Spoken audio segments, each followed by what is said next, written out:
Mag-MX3 araw-araw para MXtraordinary.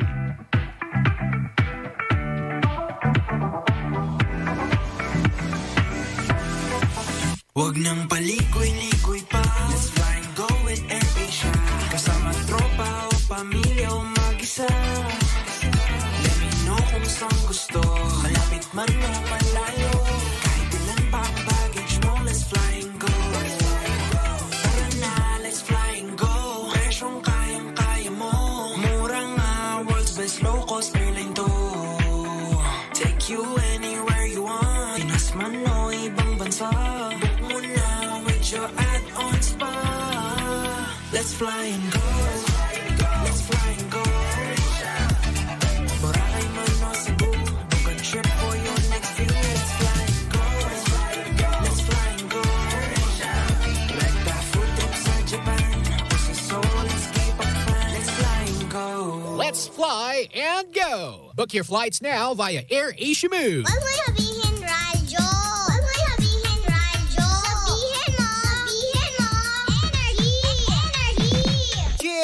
Miss Dabaglita! With Tita Cora and Kapitana Sisa. Same, pero iba! We are number 106.7 Energy FM. Pangga, wag mong sabihin radyo. Sabihin mo! O, diba? Well, nakita nyo ang aming performance of a lifetime na sinayaw-sayaw ko yung kahapon na Kaya nga. sa bulwagang paliparan ng Cebu City. O, Kaya diba? nga. Hello sa mga taga-AirAsia. Hello po. Hi po sa inyong lahat. O ano, hininga. Hindi, nagsisi ako. Ba't ako nag-tube? O, diba? Kasi diba, AirAsia yan. Sige nga, taas mo ngayon kamay mo. Ayoko, makikita yung kalaban ng eroplano, yung mga bagyo. Talaga ba? Nasa ilalim. Nasa kilikili ko ang dahilan ng mga delay. May mga namumuong low pressure area. Very low. And very pressured area. Nasa Philippine area of responsibilities Kaya pala na panay siya. na ang pasok ng bagyo sa Pilipinas. Kasi Attracted. nag-Chubelia ka, nakawal. Kaya ganun dog show. Anyway, tuloy po ako si Kapitana Sisa. At ako nagsisisi na nag-tube. Nakikita. Oo. Nakikita ang kalaban ng mga eroplano. Tama. Oo. Tita Cora. At kami ang Baklita sa Woo Woo Woo. Mari, pwede ba akong bumate? Sige, go. Wow. Mari, batiin ko lang itong si Edric. Yan. Ako si Edric na nanonood sa atin sa ating first gap kanina. Hi, Edric. Tapos mari, nagpapabate itong mga taga Bingo Plus. Ay, Itong hello. si Patch at saka si Juno. Ay, hello po sa inyo. Ayan. Siyempre, kalimutan ba naman natin batiin? Si Of Sir course. Chan. Si Sir Chan. Oo. Si Miss Susie. Si Nino. Si Dexter. Si Dexter. Tapos, Uy, alam mo, ang gwapo pala ni Dexter. Diba? Twink. Oo. Gano. Uy, alam mo, kagabi, Twinkie, siyempre nahiya ako gano, kasi Ano? istorbohin ko pa ba tong tao na to sa Oo. ganyan-ganyan. Tapos siya yung lumapit sa akin habang nandun ako sa entrance Ay, na parang talaga? nagtitinda ng popcorn. Tapos, ano? Sabi niya sa akin, "Hi, Tita Cora, Dexter po." Ang lamig ng kamay niya. Ay, Ay, in Dexter, fairness. ang pogi mo sa personal. Talaga ba? At saka ang ganda ng boses niya pag tumatawag siya. Ay, gano'n. Oo, sabi niya nga, "Tita Cora, sabihin ko daw kung nasa yung location ko." Alam mo, sinagot ko sa kanya, Nasa Baca, ano sila mo? Nasa Adolfo. Adolfo, Tower B. Tower B? Adolfo po, Barangay 862, Pandacan, Maynila.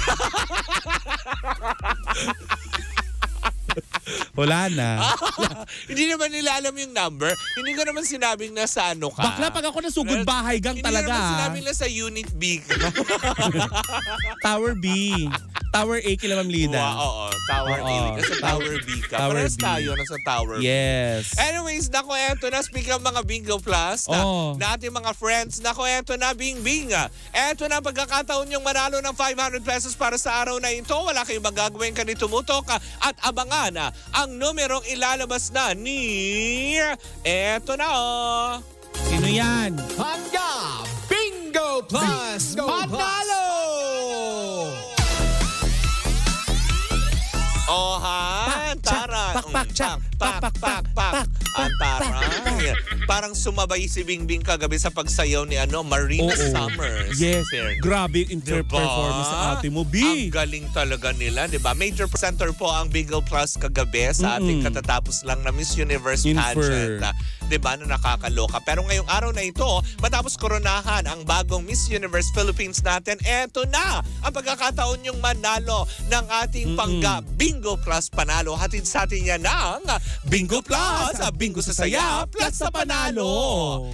Ibunot mo na, kawin mo na ang mga bola. Ay, di ba? Habang nakikita ang sulat ni Helen Bell. Yan.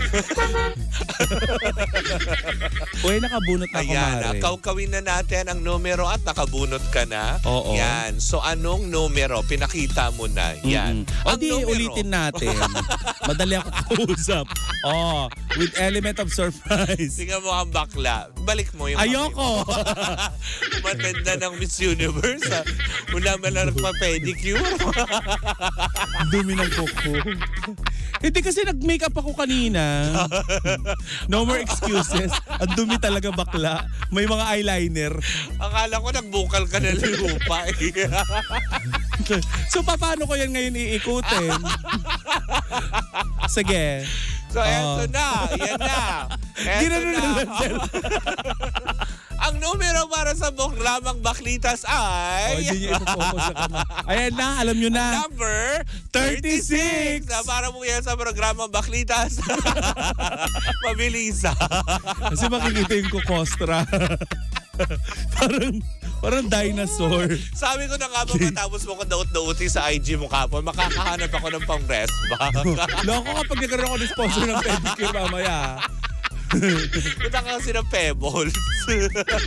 My God! Ay, nako. Lindsay, panay ang invite mo sa Pebbles. Hindi ako makarating-rating. Pag ako nagpupunta na ayan wala si Lindsay. Wala yung mga beautician. Di ba, nakakaloka. Ayan, basta 36 alam nyo na. Oo, ang tabayanan nyo yan dahil mamaya sa programa ni Kuya Chico kung sakaling matapata ang, alam mo yun, programa or mga announcers or DJs na paborito ninyo. Aluma ng announcer. Kaya mo na, di ba, libre, nakakadabulo-bulo na. Panahon pa yun ni Kuya Cesar, be. Ang mga tagapagsalita. Wow! Kung sakaling matapat sa programang Baklitas ang ruleta na papaikuti ni Kuya Chico, ay kailangan nyo lang pong sabihin ang numerong 36. At syempre sa mga nanonood sa atin online, kailangan nyo pong bagitin ang 36. Ulitin ko. Ay, binabati ko lang saglit ha. Sige. Yung yung mananalo. Ay, congratulations. 500 pesos yan. Oy, alam mo, may dalang may dalang swerte ang mga bakla. And online. So, 1,000 pesos total. Diba? So, dalawang winner. Oo. Diba? Ganyan kagalante ang Bingo Plus. Walang-wala yan sa kanila. O, diba? Wala. Malita bagay yung 1,000. Naku, abangan nyo pa, may mga ibibigay pa kami atin ng Bingo Plus. Marami yan. Kaya ang tabayanan nyo yan. Dahil sa Bingo Plus. Bingo sa saya, plus sa panalo. Magaling yung mga likot. Naiinis ako sa sarili ko. alam mo yung katawan ko, gusto niyang lumikot at magsayaw. Hindi pwede. Hindi pwede kasi hindi ko maitaas yung kamay ko. Dahil baka makikita yung mahirapan na naman ang pag-asa. Dahil pag lumikot ka, ilang bagyo. matutunaw si Bingbing. Ilang bagyo na naman nakakawala. Ito na ba si Anyways. So si Romelito naman, kung makapagano nun. Ay talaga ba? Nagko-comment si Romelito del Rosario. Oo, sayaw daw ako ng gento. Oo, diba? Jowa ni Lindsay. Hello, kagawad. Anyways, naku, at syempre, sumayin nyo na naman ang pangga Bingo Plus Panalo. Hatid yan sa atin ang Bingo Plus, Bingo sa saya, plus sa panalo. Naku, eto na. Ang chikang hatid ng baklang kinukomentan at pinapasayaw ng gento ni Romelito. ng baklang nakatsubebang. Ay, makinig kang maigi. Romelito del Rosario. Ang baklang nakatsubebang. Kaya nga. Diba? Dapat pala nag-jacket ako. Abot yung jacket ko. Alam mo, dapat yan, diyan mo ginamit mo ng VP Choice. Ayoko. Yung pinantapal mo para medyo lumitaw dyan yung... Nakaganon ako. Hindi ko na ipapakita. Hindi, ibaba mo lang ng konti. Yan. Natatakpan ng mikropono. Oo, ayaw mo na. Usually dyan naman talaga iniipit yan. Oo, lalo na kapag lapel mic. Sisa, kababalik mo lang. Mare, eto na may chika ako. Baka bigla ako babalikin. Doon ka na nga lang sa Cebu. Eto na, chika ko. Nagluluha yung mata ko. Bakla, antok na ako. Kasi naman itong si Chelsea, ang tagal bago makoronahan. Diba? Parang ipinatong lang ni ni Michelle D yung corona, hindi man lang isinut dun sa buhok. Kaya nga, alam mo talent niya ng mga taga-Bulacan, Diba gumawa ng mga alahas?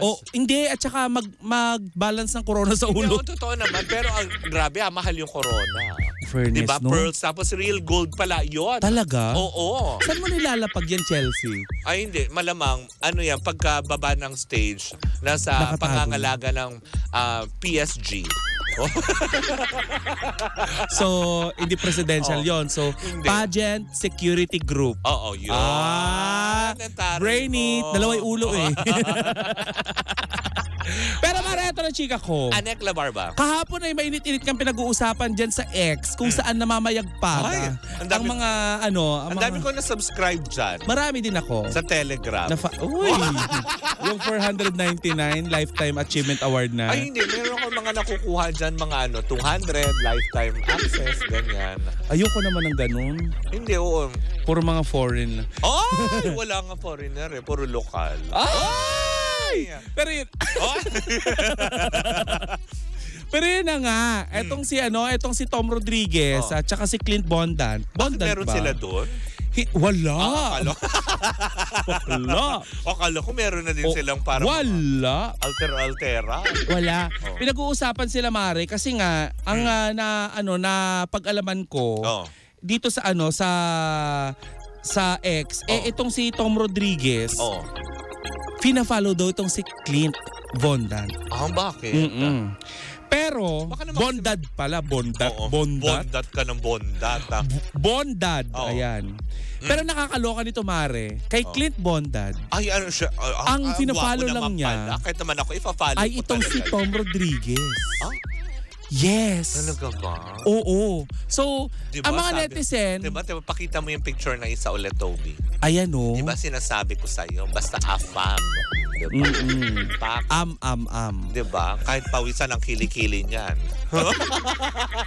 Pero yun na nga, Mare. Oo. Ang nakakaloka kasi nito, na pagdugtong-dugtong ng mga netizen, kasi nga diba, kung matatandaan natin, ilang taon na ang nakalilipas mula nung maugnay itong si Clint doon sa Issue nila ni hindi kasi Carla? di ba pagkatapos nila maghiwalay ni Carla, hindi si Clint muna pag-usapan natin. Ang gulo ng bakla, hindi nila makinig, hindi makatuloy-tuloy ang chika. Di ba? Patayin nyo nga muna yung mic to. Aminin mo na mismo ko, diba? Daldal mo. Tapos, Napataas ako ng kamay. nakita nyo ba? Screenshot. Si Clint Bondad, nung sila magkarelasyon ni Catriona Mare, ganun din ang ginagawa niya. Si Catriona lang ang fina-follow niya. Ex-boyfriend niya.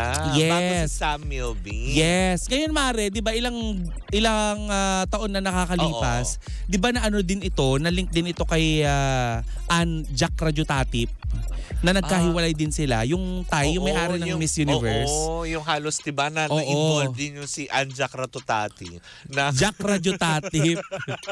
Marami siyang na-involved ng Pinoy celebrities. Oo. Isa na nga doon si di ba? Si Derek Monasterio daw. May mga kapuso actor, may mga ilang mga... Tapos, pero chismis lang naman. Pero yun na nga, Mare, naiugnay-ugnay ng mga netizen dahil nga silang dalawa ay nagfafaluhan. Tapos... Nagpapaluan ng IG. Okay. Hindi ng wet sang. Akala ko nagpapaluhan. Ay, ikaw ba na-follow ka? Na-follow ka sa Cebu? Oo naman. Kahit ilang oras. Love it. Diba? Huwag nang paligoy-ligoy pa. Just fly and go with AirAsia. Diba? Ba't gumaganong ka, Mare? Parang ang gans. Naluloka ako sa'yo.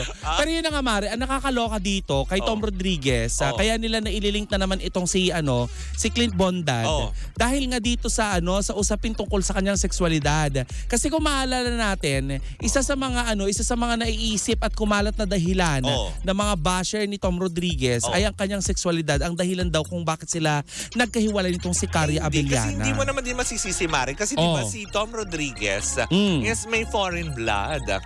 So syempre, kanino pa ba siya makikitropa? Syempre sa kapwa din niya mga foreigners din. Pero alam mo, Mare, kung sakali man na magkatotoong, kung sakali lang naman na may something sila, bagay sila. Ang sarap nila tignan. Sarap nila panoorin. Bakit ka dumidilat? Kasi any moment parang magpapahinga tayo sa iyo. Ang sarap nilang tignan. Oo. Na magkaibigan na magkasama. Ipakita nga natin ulit para i-face analysis natin sila kung bagay sila. Kasi mali mo, Mari, may mga nanonood sa ating mga producer. Kamukha siya ni Gerald Anderson, no? May Kaya hawig. Nga. No, may hawig. Amboy ata yan eh. Ano bang lahi ni Clint? Ano sabi mo? Amboy? Hindi. Feeling ko ano yan. Ampon. Boy, issue ha. Hindi, bakit ba? Polander. Ampol. American Poland. So kapag kapag tagapandakan, ampan. Bisoy tawag Bakit doon. bisoy? Bisayang tisoy. Si Gerald. Diba? Kasi taga Cebu siya. Tama. So yun ang Amare. Hirap. Daming sinasabi na akla. Saan ka nagagaling? Hindi tayo nagko-connect. Tsaka ang hirap din pala yung ganito, no? Yung wala kang salamin. Doon yung salamin. Yung pag ganun ka ng mata. Tapos? Tapos yun ang Amare. Charing lang yun. Kasi Mare, kaya ko pinapakita. Kasi maaring, di ba, pinapasabog ito para nang sa ganun ay mag-create. Baka lang. Diba? Kasi Mari, all of a sudden, biglang lumutang ito sa X. Diba? Malay mo, BL series talaga. Kasi feeling ko naman, kasi nakagawa na siya dati, diba? With Dennis Trillo. My Husband's Lover. Diba? Kaya din siguro hindi mamatay-matay yung issue tungkol sa kanyang sexualidad. Kasi gumawa siya ng ganun Porket ba ganun? Diba nga, na kapag lagi kang gumagawa ng ganun, lagi na i-issue na Becky ka. Hindi ba pwedeng kasi yun lang ang trabaho na available na syempre ikaw magaling na aktor. Magaling ka aktor, gusto mong kumita, di ba? Hindi ba pa pwedeng ganun muna yun? Siguro yung iba mapag-isip lang. Pero kung totoo man na may something itong dalawa, why not?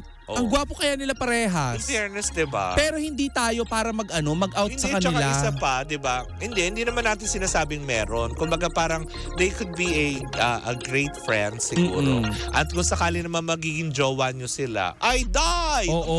Panalo. Diba? Talagang ang lahi nyo, kahit isang batalyon pa yung iluwal nyo, diba? Perfect, diba? Magaganda at gwapo, sigurado. Tapos Mare, nakakaloka dito, no, si Clint. Bakit kaya ganun? Isa lang yung fina-follow niya ngayon. Si Tom Rodriguez lang. Kasi nakakapagod daw kung marami kang papaloin. Kung madami kang ginagawa. Pag marami kang fina-follow. Yes. Malaki kasi yung yung palad niya. Diba? Ano ba naman minsan tampalin niya? Gwapo nila parehas, In fairness, diba? Hindi, chika lang yan. Pero kung totoo man, bagay talaga sila. Ako pinupush ko talaga. Bakit sana... Yun ba yung lumalabas na parang sila? Parang daw. Nagkalat na nga dyan sa X. Yung mga ganong balibalita. Ito yung mga bakla dyan sa X, tumigil nga kayo. Manilikot na kang imahinasyon ng mga akla. Yung mga borta, mga botomesa dyan. Mga kung ano-anong isyong ginagawa nyo. The views and opinions of Kapitana Sisa should not be reflected by Tita Cora. Okay? Andyan na naman mga basher naman.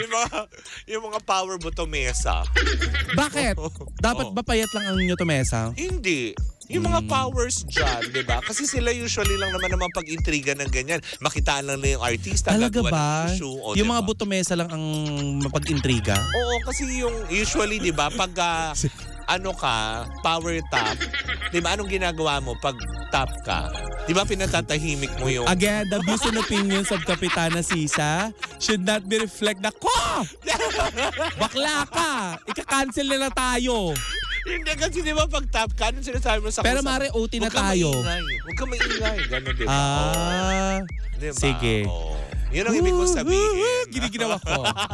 Hindi ko alam kung ginaw pa ba o nervous yung Pero Mari, to Clint Bondad and Tom Rodriguez, kung totoo man ito or kung wala namang katotohanan ito, bukas po ang aming programa. Sa paglilinaw, diba? Kumbaga parang let them be, diba? Huwag natin. Mali naman natin kung talagang friends lang talaga sila. Correct. Kasi wala naman yun sa kanila, most especially sa mga foreigners, diba? Na magtotropa. Minsan sabay-sabay yan maliligo, yung mga ganyan. Pero wala sa kanila yun. Wala. Minsan nga, diba, pag matutulog sila, diba? Yung mga tipong, yung usual talaga na liberated na yung datingan na walang mali siya yun sa kanila. Tsaka importante, kayang imimik ni Tom yung boses ni Mickey Mouse. Diba? Isang naman dyan, Tom, Baka Versace on the floor. Nakita na nilang parehas ang Mickey Mouse sa Universal Studio. Diba? Kaya natuwa na sila. Kasi para silang foreigner, diba? Yes. Sa Florida. Mahilig din. May Universal Studio, diba? Mahilig sa Mickey Mouse. Correct. Pero sana yung wag naman yung pinalalakad sa Periang Dag. Costa yun. Yung unahan sila. Ayoko na. Tama na, tingin na natin. Baka mabanggit ko na naman yung ex ko. Hindi ko siya alalahanin. Okay, bye. Nawili na siya. Anyways, maraming salamat po sa inyo pag-antabay so much to that. Diba, na-miss lang namin talaga ang isa't Kaya isa. nga. Huwag niyo pong seryosohin lahat ng aming sasabihin. Dahil wala din pong mangyayari sa mundo. Kung kayo ay mayaya po. So, saka walang seryoso, sa baklang nakatube, tas may broccoli sa ulo. At sa baklang nakapula, na lutang. Ganda mo kayo sa pula. Ay, talaga ba? Oo, gorgeous. Post ka nga. Pak! Diba? Ganda, yes. Nagmukha nga akong ulo, diba? So, hindi ka mukhang... Hindi, ito. Iba-iba. Ay! Nakaka, magpalo na tayo.